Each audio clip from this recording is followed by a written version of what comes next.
Hello, dear audience. Welcome again to Agora Victory School. Ego, ntasubiye kubaha ikaze kuri Agora Victory School. Nk'uko bisanzwe rero, ni wa mwanya wo kubandanya twiga icyongereza ariko duciye ku ijambo ry'Imana. Tuzosanga twamenya icyongereza muri rusange, ariko kandi n'abakeneye kumenya kugwiza vocabulaire biblique, kumenya amajambo y'Imana mu cyongereza, bizorohe kuvuga ijambo ry'Imana baribwira benshi bumva ururimi rw'icyongereza. Ego, murakoze rero, ntagiye kurereka nje mbandanya senga Imana tuje dutera twinjira mu ijambo ry'uno munsi. Murakoze, ari nacyo kigwa cy'uno munsi. Imana ndabishimiye ku mwanya mwiza cyubana nanje bana nagiye kumurikira byose bikigenda neza, ugende wihesha icyubahiro mu izina rya Kristo Yesu senze nizeye kandi shima. Amen. None rero nkasubiye kubaha ikaze kuri Agora Victory School. I welcome you again to Agora Victory School. Ego, hatevye reka tujya mu ijambo ry'Imana ry'uno munsi, ari ryo iri kuvayo igice cya 15 umurongo wa 26. Ego, Exodus chapter 15 verse 26. Ego, and said, if you listen carefully to the Lord your God and do what is right in his eyes, if you pay attention to his commands and keep all his decrees, I will not bring on you any of the disease I brought on the Egyptians, for I am the Lord who heals you. Thank you very much. Murakoze. Ni ijambo ry'Imana. Niryo rero tugiye tugenda dusigura ijambo kurindi. Murakoze. None rero ngo and said, if you listen carefully to the Lord your God. To listen carefully ni écouter attentivement. To listen carefully to someone ni écouter attentivement quelqu'un. Kumviriza umuntu ubishize ku mutima. To be careful ni kugaba. Umuntu akubwira ati be careful, ni kuvuga ngo uragaba. Kumbure imbere si heza, aho uri kuraca si heza, nivyo. None rero ni ngo if you listen carefully to the Lord your God, si vous écoutez attentivement la voix de l'Éternel votre Dieu, arababarira ati nimwashira umutima kukumvira uhoraho, kubishira ku mutima. To listen to something carefully, kumviriza ubishize ku mutima. Ni nkuko ushobora kandi kuvuga uti if you will diligently hear to the voice of the Lord your God. To hear diligently to the voice of someone, ni kuvuga diligently ni gukorana umwete. Nk'akarero ushobora kuvuga uti a diligent student, ni kuvuga umunyeshuri ari appliqué, umunyeshuri w'umwete. A diligent student. To hear diligently to the voice of someone, ni kuvuga ngo kumvirizanya umwete umuntu. Ariko listen carefully to the Lord ni kumviriza ugabye ubishize ku mutima. Hari kubishira ku mutima, murumva hari icyo bipfana, ariko ni byiza kumenya the vocabulaire diligently na carefully. Murakoze. To listen carefully to someone, kumviriza ugabye ubishize ku mutima. To hear diligently to the voice of someone ni kumviriza ubishize mu umwete. Tuje tutanga akarorero, a diligent student, un élève appliqué. Tuje tubandanya rero kukagira kabiri. And do what is right in his eyes, ni kuvuga et si vous faites ce qui est droit à ses yeux. Ni nkuko kandi ushobora kuvuga and do what is right in his sight. Sight now ni et si vous faites ce qui est droit à sa vie, vie de verbe voir. Ego. Ngo mugakora ibitunganye mu nyonga ziwe. And do what is right in his eyes. Or, and do what is right in his sight. Twacyumvise in his sight, à sa vue, in his eyes, à ses yeux. Gukora ibitunganye mu nyonga ziwe. Murakoze. Tubandanya kandi ngo if you pay attention to his commands. Commands nico kimwe na commandment. Murabona ko kantu kakabare naciye ndashira vyerekana yuko ari cyo kimwe birafise isiguro imwe ariko mu Congereza byose biravugwa. Commands canke commandments byose rero bisigura ordre canke commandement. Mu Kirundi rero bikaca bisigura ivyagezwe. Ari naho rero umuntu avuze ngo if you pay attention to his commands canke commandments biba bisigura ngo si tu fais attention à ses ordres canke si vous faites attention à ses ordres. Nivyo bivuga ngo nimwashira umutima ku vyagezwe vyiwe. Faire attention à quelque chose ni gushira umutima ku kintu udasamaye. Urakoze.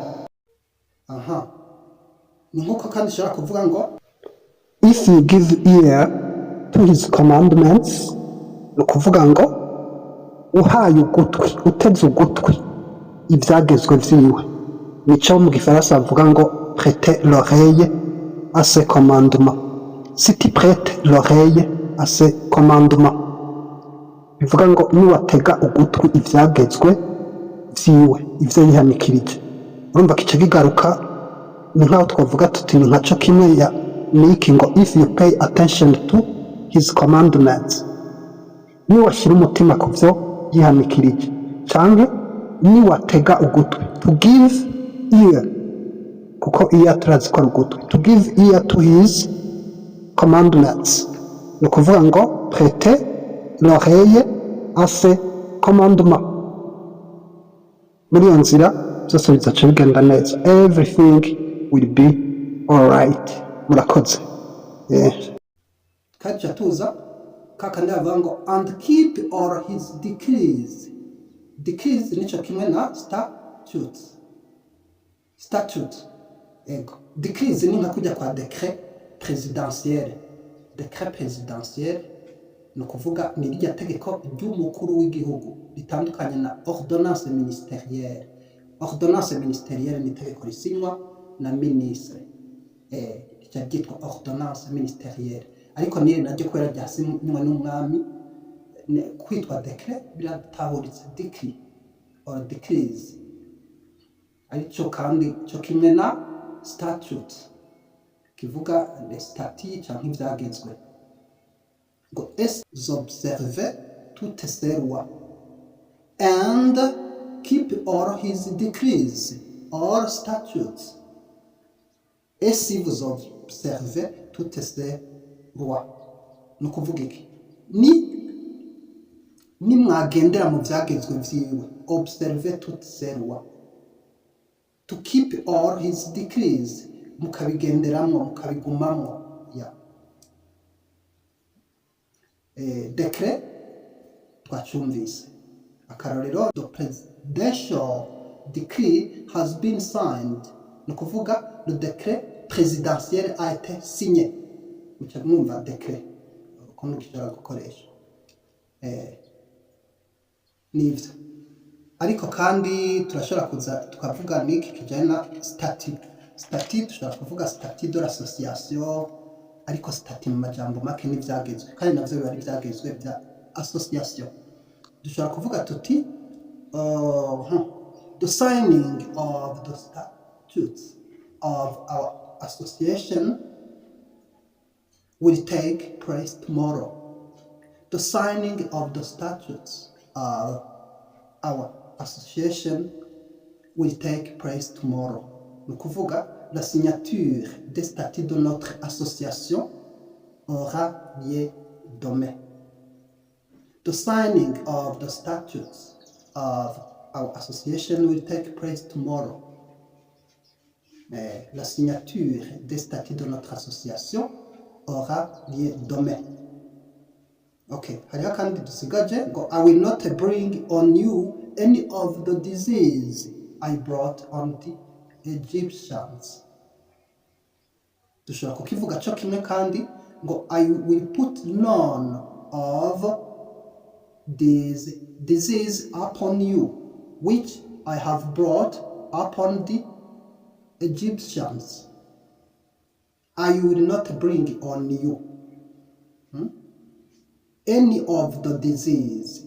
Sinzobateza ingwara. Ariko tugiye littéralement, to bring ni apporter, nko guterura, kuzana.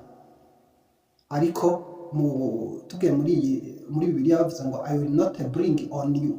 To bring something on someone ni kuzana ugashira ikintu ku muntu, urumva rero Imana ntizobashira kwiza ngwara. I will not bring. Murabona will ije kuri verbe to bring bice bizana fitire kazoza. I will not bring on you any of the disease. Disease ni bigwara. I brought on the Egyptians. Zimwe I brought kivena cyane muri bring mugaya muri kahise. Zimwe na shira na runda ku banyegiputa. I brought on the Egyptians. Ariko hari handi naho dushaka kuvuga ngo I will put none of this disease upon you. Mu kibanza cyaho twari kuvuga yaho havugwa ngo I will not bring on you any of the disease. Dushobora kuvuga kandi I will put none of these disease. Zose murabona ko ari negation. Murabona ko ari negation. I will put none of these disease upon you. Upon you nico kimwe na on you.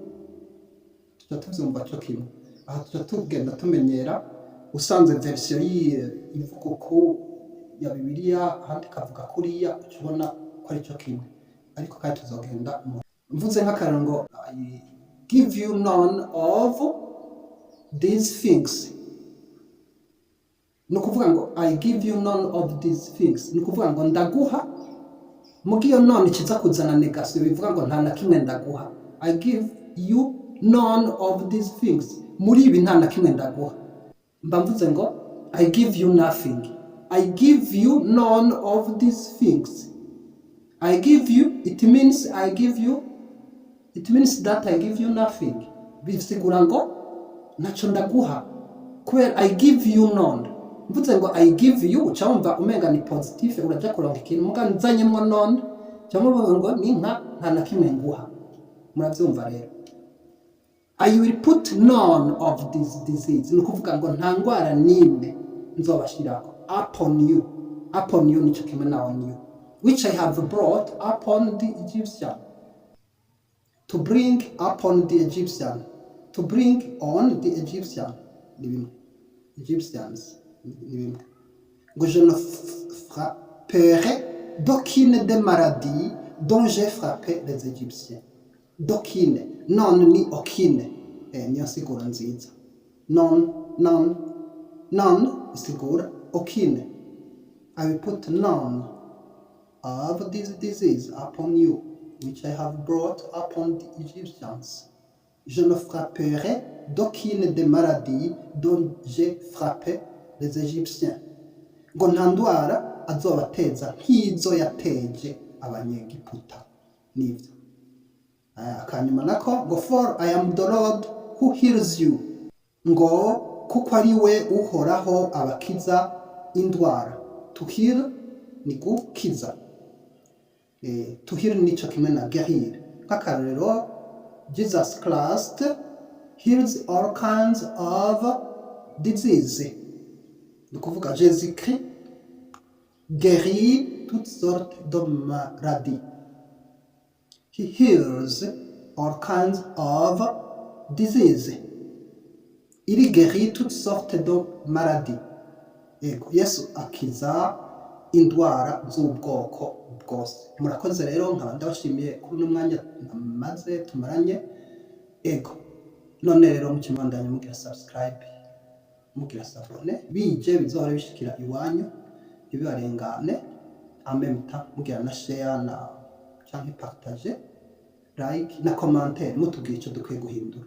murakoze ndabashimiye kandi nsenga Imana Imana ndabashimiye ko n'umwanya mwiza ujya tugira neza amajambo aya ndayibwire n'abandi nabo bayumve hanyuma tuzogende tukugororokera tugendera mu byagezwe byawe hanyuma uzuduhe iherezo ryiza ishimwe n'icyubahiro cy'ibigenda bibyawe mu izina rya Kristo Yesu senze nizeye kandi shima amen